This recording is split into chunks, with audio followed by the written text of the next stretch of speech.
É preciso deixar claro que o Estatuto da Criança e do Adolescente estabelece 4 medidas socioeducativas a serem aplicadas aos adolescentes que cometem atos infracionais. A mais grave, a internação; a mais ou menos grave, a semi-liberdade; e a mais comum, a remissão; e a mais branda, digamos assim, é a liberdade assistida. A remissão é aplicada naqueles casos em que o adolescente comete um ato infracional sem maiores gravidades.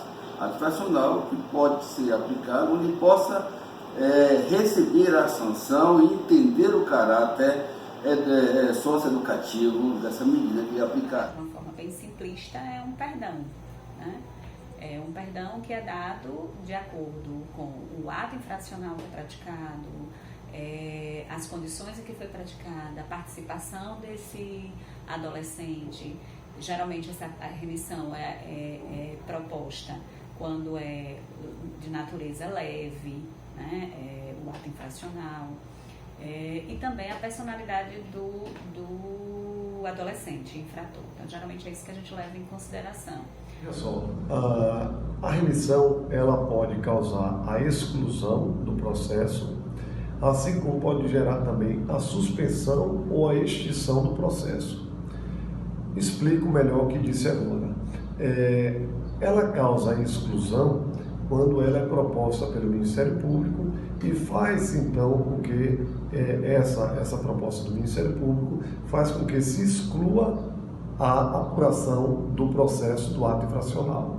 Então, o Ministério Público ele recepciona da autoridade policial aqueles atos investigativos tendentes a fazer com que exista uma associação entre o adolescente e a prática do ato infracional, e ele analisa e vê que não há necessidade de se levar adiante essa apuração.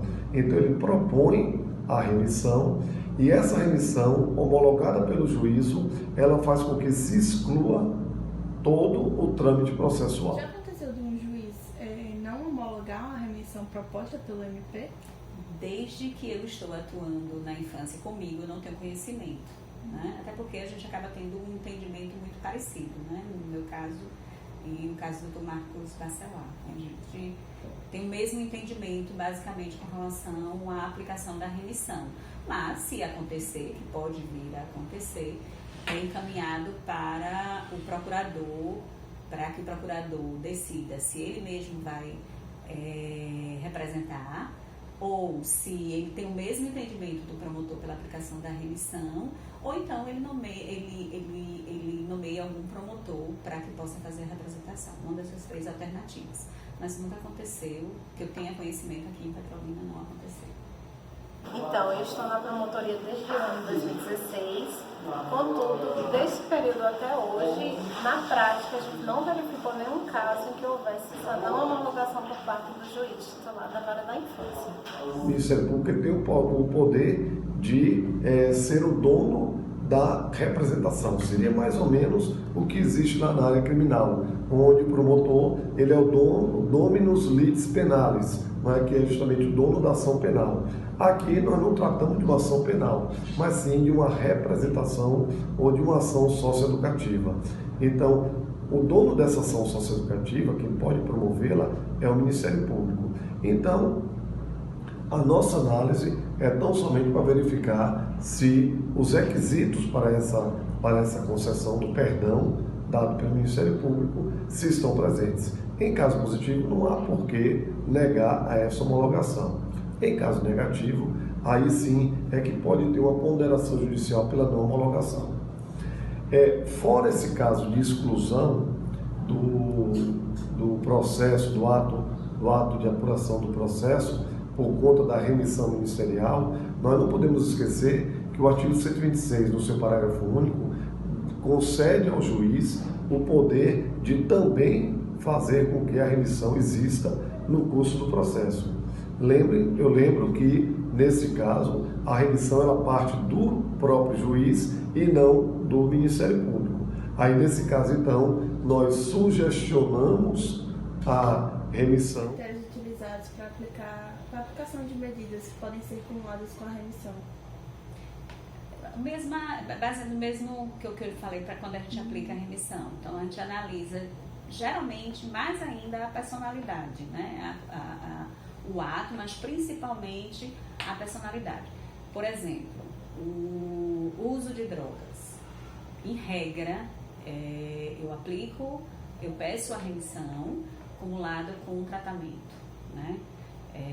Já pensando nesse tratamento para esse adolescente, para evitar entrar e praticar outros atos infracionais, ser tratado para que possa sair, tenha a condição de sair do mundo das drogas. Basicamente o ato infracional e principalmente a personalidade do adolescente infrator. Então, na remissão existem algumas possibilidades: remissão cumulada com advertência, remissão cumulada com liberdade assistida, prestação de serviço à comunidade.